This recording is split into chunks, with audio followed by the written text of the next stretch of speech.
नमस्कार दोस्तों, स्वागत है अपने YouTube channel top trending GK में। दोस्तों, इस वीडियो में मैं लेकर आ गया हूं आरपीएफ कांस्टेबल, जिसका एग्ज़ाम आज आपके 17 जनवरी को कंडक्ट हुआ है। इसके प्रथम प्लस द्वितीय पारी के जो भी मेरे को 100% रियल और ऑथेंटिक क्वेश्चन मिले हैं वही आपके सामने प्रेजेंट कर रहा हूँ। इस बात पर एक लाइक ज़रूर बनता है। और वीडियो में आगे बढ़ें उससे पहले मैं आपको बता दूँ दोस्तों, यदि आप रेलवे के किसी भी कम्पिटिटिव एग्ज़ाम की तैयारी कर रहे हो तो आपके लिए बेस्ट बुक रहेगी रेलवे ग्रुप डी और एएलपी के ऑल शिफ्ट के ऑफिशियल क्वेश्चन पेपर आप यहाँ पे देख सकते हो। मैंने रेलवे ग्रुप डी के सभी पारियों के क्वेश्चन पेपर को कलेक्ट कर लिया है। यहाँ पर इस पीडीएफ फाइल में आपको मिल जाएंगी टोटल 135 शिफ्ट की पीडीएफ फाइल, जहाँ पर आपके टोटल क्वेश्चन की बात करें तो 13,500 क्वेश्चन का यहाँ पे संग्रहण है। ये पीडीएफ फाइल आपको हिंदी लैंग्वेज में मिलेगी। टोटल पारियों को यहाँ पे कंप्लीट किया गया है, तो आप यहाँ पे देख सकते हो। टोटल ये पीडीएफ फाइल है आपकी 4,700 पेजेस की। और इसको डाउनलोड करने के लिए आपको वीडियो के डिस्क्रिप्शन बॉक्स में एक लिंक दी गई है, वहाँ पर आप मात्र 35 रुपये का पेमेंट करके इस पूरी पीडीएफ फाइल को डाउनलोड कर सकते हो, जिसमें आपको आरपीएफ एसआई के पेपर भी मिल जाएंगे जो कि ऑफिशियल आंसर की जारी की है, तो उनके पेपर भी यहाँ पे आपके कवर किए गए हैं। और इसके अलावा आप रेलवे एएलपी के ऑफिशियल क्वेश्चन पेपर भी डाउनलोड कर सकते हो। इन दोनों की लिंक आपको डिस्क्रिप्शन बॉक्स में मिल जाएगी। जैसे ही आपका पेमेंट हो जाएगा तो फाइल ऑटोमेटिक आपको डाउनलोड का ऑप्शन मिल जाएगा और आपके जीमेल आईडी पर भी डाउनलोड की लिंक शेयर कर दी जाएगी। तो चलिए सबसे पहले देखते हैं 17 जनवरी कांस्टेबल की प्रथम पारी के क्वेश्चन। और यहाँ पर मैं दावे के साथ कह सकता हूँ जो भी क्वेश्चन बताऊँगा ये आपके 100% रियल क्वेश्चन है। तो आपके सामने पहला क्वेश्चन है, लोकसभा में एंग्लो इंडियन सदस्य कितने होते हैं? तो सही जवाब हो जाएगा 2। यानी राष्ट्रपति हैं जो कि लोकसभा में 2 एंग्लो इंडियन सदस्यों को मनोनीत कर सकते हैं, और राज्यपाल हैं विधानसभा में 1 एंग्लो इंडियन को मनोनीत कर सकता है। अगला क्वेश्चन है, यदि कोई व्यक्ति संसद के दोनों सदन यानी आपकी राज्यसभा और लोकसभा के लिए एक साथ चुने जाते हैं तो उसे कितने दिन के अंदर एक सदन से इस्तीफा देना होता है? तो आपका सही जवाब हो जाएगा 10 दिन के भीतर। अगला है, विश्व की सबसे ऊंची चोटी कौन सी है? तो विश्व की सबसे हाईएस्ट जो चोटी है वो आपके है माउंट एवरेस्ट। इसकी ऊंचाई आपके 8,848 मीटर है। और सेकेंड नंबर पर है केटू है जिसकी ऊंचाई है 8,611 मीटर। और तीसरे नंबर पर है कंचनजंगा। अगला क्वेश्चन है, कोलेरू झील किन नदियों के डेल्टा के मध्य स्थित है? तो कोलेरू झील जो कि आंध्र प्रदेश के कृष्णा जिले में स्थित है, ये आपकी कृष्णा और गोदावरी नदियों के डेल्टा के बीच में स्थित है। अगला है कि सत्यमेव जयते किस उपनिषद से लिया गया है? बहुत ही इंपॉर्टेंट क्वेश्चन है, बहुत सी कम्पिटिटिव एग्जाम में पूछा हुआ क्वेश्चन है। तो सत्यमेव जयते लिया गया है मुंडक उपनिषद से। अगला है, नृत्य करती हुई मूर्ति यानी जो नर्तकी की मूर्ति है वो किस सभ्यता में मिली है? तो ये मूर्ति मिली है मोहनजोदड़ो की सभ्यता में। मोहनजोदड़ो जो कि सिंधु घाटी सभ्यता का एक स्थल है, वहाँ पर ये नर्तकी की एक कांस्य मूर्ति मिली है। अगला है कि भारतीय राष्ट्रीय कांग्रेस की स्थापना कब की गई थी? तो 85 करेक्ट है, 1885 में की गई थी भारतीय राष्ट्रीय कांग्रेस की स्थापना।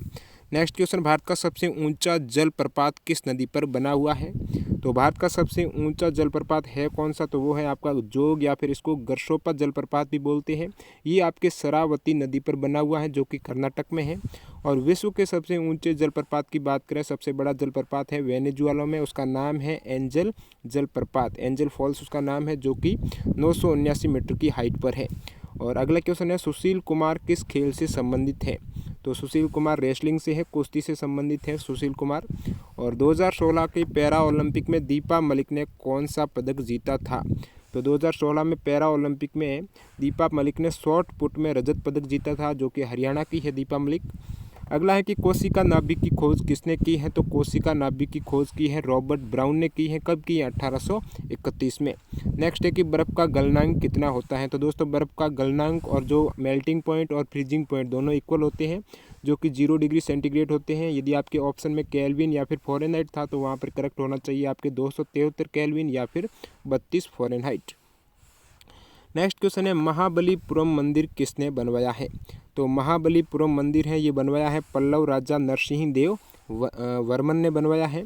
नेक्स्ट है कि सम चतुर्भुज के विकर्ण दिए थे, आपको परिमाप पूछा था। तो यहाँ पर एग्जैक्ट डाटा मालूम नहीं है, तो मैं आपको एज ए एग्जांपल बता देता हूँ किस टाइप से आपका क्वेश्चन पूछा गया था, जिसमें आपको एक रोम्बस दिया गया था यानी सम चतुर्भुज दिया गया था, जिसके 2 डायगोनल विकर्ण है 12 और 16 सेंटीमीटर के, और आपको परिमाप पूछा है। तो सम चतुर्भुज का परिमाप क्या होता है? 4 गुणा भुजा होता है, चारों भुजाएं इक्वल होती हैं सम चतुर्भुज के, कुछ इस टाइप से होता है ये आपका रोम्बस। और इसमें आपको 2 डायगोनल दिए हुए हैं, एक तो आपके हैं 12 का, एक 16 का। तो सम चतुर्भुज के डायगोनल्स हैं ये एक दूसरे को लंबवत परपेंडिकुलर बाइसेक्ट करते हैं, यानी यहाँ पे लंब समद्विभाजक होते हैं, ये आपके विकर्ण होते हैं समचतुर्भुज के। यानी आपके 12 सेंटीमीटर की भुजा है, ये 6-6 सेंटीमीटर में आपकी विभाजित हो जाएगी और 16 की हो जाएगी आपके 8-8, और ये आपस में 90 डिग्री के एंगल में हो जाएंगे बाइसेक्ट। तो इस टाइप से आप पाइथागोरस प्रमेय से एक भुजा की लंबाई ज्ञात कर सकते हो, जहाँ पे 8 का स्क्वायर प्लस 6 का स्क्वायर कितना हो जाएगा, ये हो जाएगा 100। और भुजा के लिए आप इसका वर्गमूल निकालेंगे तो 10 आ जाएगी भुजा, और 4 गुना भुजा बराबर आपके 40 सेंटीमीटर इसका परिमाप हो जाएगा। और एक इस टाइप से आपका एक क्वेश्चन था, एग्जैक्ट यहाँ पे डाटा मालूम नहीं है, और ये आपके आरपीएफ एसआई में भी पूछा गया है तीनों पारियों में। और यहाँ पे ये सेम क्वेश्चन नहीं था, तो लेकिन इस टाइप से क्वेश्चन आपको किस टाइप से हल करने वो बता देता हूँ। एक बॉक्स में रखे हुए 95 नोटबुक्स का औसत भार कितना है, 9.5 किलोग्राम है। यानी यहाँ पे बात करें 95 बॉक्स का टोटल भार कितना हो जाएगा, तो 95 × 9.5 हो जाएगा। और उसके बाद दे रखा है बॉक्स में एक नोटबुक और रखने पर उसका औसत भार, मान लीजिए एक नोटबुक रख रहे हैं, उसका औसत भार x है, उसका औसत भार आपके हो जाता है 9.6 किलोग्राम, सभी का हो जाता है 9.6 किलोग्राम जब एक और नोटबुक इसमें सम्मिलित की जाती है। तो इस एक और नोटबुक का भार आपको पूछा है, तो टोटल कितनी नोटबुक हो गई आपकी 96 हो गई। तो राशियों का योग बटा राशियों की संख्या यहाँ पे आप जैसे ही करेंगे बराबर आपके यहाँ पे निकल के आएगा 9.6, और यहाँ से आप इजीली x की वैल्यू फाइंड आउट कर सकते हो, जो कि आपके हो जाएगी 19.1 किलोग्राम। और अब देख लेते हैं द्वितीय पारी के क्वेश्चन। अभी तक मेरे को थर्ड शिफ्ट के क्वेश्चन नहीं मिले हैं। यदि आज आपका पेपर थर्ड शिफ्ट में था तो कमेंट करके ज़रूर बताना आपके पारी में कौन से क्वेश्चन है वो पूछे गए हैं। तो सेकेंड शिफ्ट का पहला क्वेश्चन आ रहा है, स्याद्वाद किस धर्म के दर्शन का मूल आधार है। स्याद्वाद है ये आपके जैन धर्म के दर्शन का मूल आधार है। और अगला है कि ब्रह्मपुत्र नदी कहाँ पर यू टर्न लेती है, तो ये लेती है अरुणाचल प्रदेश में। और यहाँ पे बात करें पॉइंट की, तो ब्रह्मपुत्र नदी है हिमालय की सबसे पूर्वी चोटी नामचा बरवा के समीप यू टर्न लेकर अरुणाचल प्रदेश में प्रवेश करती है। तो ये लेती है हिमालय की सबसे पूर्वी चोटी नामचा बरवा, जो कि ये पॉइंट है, या फिर यहाँ पे राज्य का ऑप्शन था, तो आपका अरुणाचल प्रदेश करेक्ट होना चाहिए। अगला है कि दिल्ली का वास्तुकार कौन था, तो दिल्ली के वास्तुकार थे सर एडविन लैंडसियर लुटियंस। ओके। अगला है कि 2018 यूथ ओलंपिक में कौन सा गेम सम्मिलित नहीं था, तो यहाँ पे 2018 जो कि आपके यूथ ओलंपिक हुए हैं अर्जेंटीना में, तो इसमें से कौन सा गेम सम्मिलित नहीं था, तो आपको ऑप्शन के अकॉर्डिंग करेक्ट करना था। तो बहुत से गेम आपके सम्मिलित नहीं थे, तो आप कमेंट करके ज़रूर बताइए कौन से ऑप्शन थे। नेक्स्ट है कि प्रथम भारतीय मूक फिल्म कौन सी थी, तो प्रथम भारतीय मूक फिल्म थी राजा हरिश्चंद्र थी, जो कि 1913 में बनाई गई थी। प्रथम भारतीय मूक फिल्म, इनके डायरेक्टर कौन थे ये आप कमेंट करके ज़रूर बताना। अगला क्वेश्चन, कौन से भारतीय राज्य का अलग संविधान है, तो सही जवाब हो जाएगा जम्मू कश्मीर का अलग संविधान है। राष्ट्रपति लोकसभा में कितने सदस्य मनोनीत कर सकते हैं, तो ये फिर रिपीट हुआ है क्वेश्चन, आपके प्रथम पारी में भी पूछा गया था आज और सेकंड में भी आ गया है। तो राष्ट्रपति लोकसभा में टोटल 2 सदस्यों को मनोनीत कर सकते हैं। यहाँ पे लोकसभा में वर्तमान टोटल कितने सदस्य हैं, 545 हैं, और अधिकतम कितने हो सकते हैं, 552 सदस्य हो सकते हैं लोकसभा में। नेक्स्ट है कि जंतु कोशिका में कौन सा अंग नहीं होता है, तो जंतु कोशिका में एक तो आपके लवक नहीं होता जिसको इंग्लिश में प्लास्टिड बोलते हैं, और दूसरे आपके कोशिका भित्ति नहीं होती, ये दोनों पादप कोशिका में होते हैं। मास्को जो कि रूस में है कि किस नदी के किनारे स्थित है, तो मास्को है मोस्कोवा नदी के किनारे स्थित है सिटी। और भी इम्पोर्टेंट सिटी की बात करें जो कि आपके आने वाले किसी भी पारी में पूछे जा सकते हैं, बगदाद ये आपके आरपीएफ एसआई में पूछा हुआ क्वेश्चन है, जो कि इराक की सिटी है, ये कौन सी नदी के किनारे है, तो टिग्रिस नदी के किनारे है। बुडापेस्ट हंगरी ये आपके डैन्यूब नदी के किनारे है। वाशिंगटन अमेरिका में है, जो कि ये आपके पोटोमैक नदी के किनारे स्थित सिटी है। वीना ऑस्ट्रिया की राजधानी है, जो कि डैन्यूब नदी के किनारे स्थित है। टोक्यो जापान ये आपकी अरकावा जो आपके वहाँ पे नदी है उसके किनारे स्थित सिटी है। और शंघाई चाइना जो कि ये आपके यांगसिकियांग नदी के किनारे स्थित सिटी है। रंगून या फिर यंगून है इरावदी नदी के किनारे। न्यूयॉर्क है ये आपके हडसन नदी के किनारे बसा हुआ है। मैड्रिड जो कि स्पेन में है, ये आपके मेजेंसेस नदी के किनारे स्थित है। लाहौर और कराची पाकिस्तान ये दोनों रावी नदी के किनारे हैं। डबलिन आयरलैंड में है, ये सिटी लिंके नदी के किनारे बसी हुई है। और हैम्बर्ग जर्मनी में है, ये आपके एल्ब नदी के किनारे हैं। पर्थ ऑस्ट्रेलिया स्वाना नदी के किनारे। रोम इटली टाइबर नदी के किनारे है।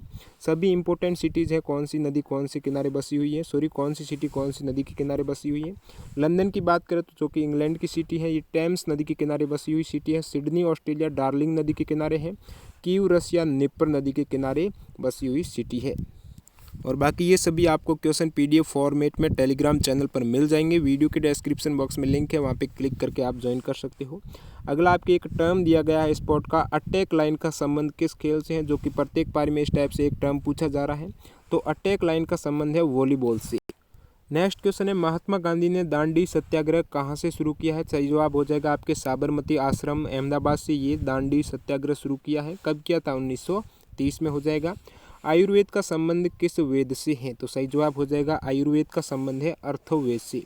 नेक्स्ट क्वेश्चन है, राज्य पब्लिक सर्विस कमीशन के अध्यक्ष को कौन हटा सकता है। तो विभिन्न राज्यों में अलग पब्लिक सर्विस कमीशन होते हैं, तो इनके चेयरमैन को हटा सकते हैं राष्ट्रपति और नियुक्त करते हैं चेयरमैन को राज्यपाल। भारतीय संविधान में केंद्र द्वारा राज्यों के राज्यपालों की नियुक्ति का तथ्य किस देश के संविधान से लिया गया है, तो ये कनाडा के संविधान से लिया गया है। अगला क्वेश्चन है, किस खेल में रनिंग नहीं होती है। तो बहुत से स्पोर्ट हैं जहाँ पे रनिंग नहीं होती है, जैसे कि वाटर स्पोर्ट की बात करें तो यहाँ पे स्विमिंग है, डाइविंग है, सर्फिंग, सेलिंग, वाटर पोलो इत्यादि में रनिंग नहीं होती है। बाकी फील्ड इवेंट की बात करें तो shot put, discus, javelin throw, इनमें सभी में आपकी रनिंग नहीं होती है। तो आपको ऑप्शन के अकॉर्डिंग करेक्ट करना था। आप मेरे को नीचे कमेंट करके बता सकते हो इस क्वेश्चन में क्या क्या ऑप्शन थे। दिल्ली के मुख्यमंत्री को शपथ कौन दिलाता है। सही जवाब हो जाएगा उपराज्यपाल। दिल्ली के मुख्यमंत्री को शपथ दिलाता है उपराज्यपाल। सबसे अंतिम केंद्र शासित प्रदेश कौन सा बना है, तो यहाँ पे टाइम के अकॉर्डिंग बताना है आपको। तो सबसे अंतिम केंद्र शासित प्रदेश बना है चंडीगढ़। टोटल 7 यूटी है, जहाँ पे सबसे पहले आपके अंडमान एंड निकोबार आइसलैंड बना था 1956 में। उसके बाद दिल्ली 1956, लक्षद्वीप भी 1956 में। नेक्स्ट है दादर एवं नगर हवेली, जो कि आपके 1961 में बना था। दमन एवं दीव आपके 1962 में, और पुदुचेरी भी 1962 में बना था। और जो लास्ट बना था चंडीगढ़, ये आपके 1966 आपका यहाँ पे करेक्ट था इस क्वेश्चन का। अगला है कि सतलुज नदी एंड काली नदी के बीच का हिमालय कौन सा है। इन दोनों नदियों के बीच के हिमालय को कहा जाता है कुमायूं हिमालय। सतलुज और काली नदी के बीच के हिमालय है कुमायूं हिमालय। परमाणु संख्या को किससे डिनोट किया जाता है, तो परमाणु संख्या को डिनोट किया जाता है Z से, और परमाणु द्रव्यमान को A से डिनोट किया जाता है। यदि बाह्यतम कोश में 8 इलेक्ट्रॉन है किसी तत्व के, तो उसकी वैलेंसी कितनी होगी, तो वहाँ पे 0 वैलेंसी होगी। कक्षक पूर्णतः भरा हुआ है। नेक्स्ट है कि आपकी 1992 में अर्थ समिट कहाँ पर हुई थी, तो रियो डे जेनेरियो ब्राज़ील में हुई थी अर्थ समिट 1992 में। और आप मेरे को नीचे कमेंट करके बताना पृथ्वी दिवस कब मनाया जाता है। अगला क्वेश्चन, जर्मनी की राजधानी क्या है, तो जर्मनी की राजधानी बर्लिन है। और एक क्वेश्चन था कि आपके ब्राज़ील में कॉफ़ी उत्पादन क्षेत्र को क्या कहा जाता है। इसका आंसर मेरे को नहीं मिला है, यदि आपको मालूम है तो कमेंट करके ज़रूर बताइए, या फिर आप बता सकते हो इसमें कौन से ऑप्शन पूछे गए थे। नेक्स्ट है आपकी गणित का क्वेश्चन है, औसत का है। कुछ इस टाइप से डाटा यहाँ पे चेंज है, लेकिन क्वेश्चन इस टाइप से था, जहाँ पे ये बताया गया था कि किसी विद्यार्थी के गणित में 40, विज्ञान में 42, अंग्रेजी में आपके 44 मार्क हैं, तथा गणित, विज्ञान, अंग्रेजी, हिंदी के औसत का यहाँ पे बताया हुआ कि 43 है। तो हिंदी में प्राप्तांक कितने होंगे, तो आप इजीली इसको फाइंड आउट कर सकते हो। जैसे कि मैथ्स के अंदर प्लस साइंस के अंदर प्लस आपके इंग्लिश और हिंदी, इन सभी का आपको एवरेज दिया हुआ है, चारों का 43 है। और यहाँ पे आप सभी की वैल्यू रख सकते हो। मैथ्स की दे रखी है, साइंस की दे रखी है, इंग्लिश की दे रखी है, और हिंदी की आप यहाँ पे पक्षांतर करके इजीली फाइंड आउट कर सकते हो, जहाँ पर आपका आंसर निकल के आ जाएगा 46। तो इस वीडियो में दोस्तों इतने ही क्वेश्चन मेरे को मिले हैं, और वीडियो देखने के लिए आपका बहुत बहुत धन्यवाद। यदि वीडियो पसंद आया तो इसे लाइक ज़रूर कर दीजिए, और इससे जुड़े हुए वीडियो देखने के लिए हमारे चैनल को सब्सक्राइब करके पास के बेल आइकन को क्लिक कर देना, ताकि जैसे ही लेटेस्ट वीडियो आए आप तक उसका नोटिफिकेशन मिल सके। और मैं मिलता हूँ ऐसे किसी नए वीडियो के साथ, तब तक के लिए वंदे मातरम, जय हिंद दोस्तों।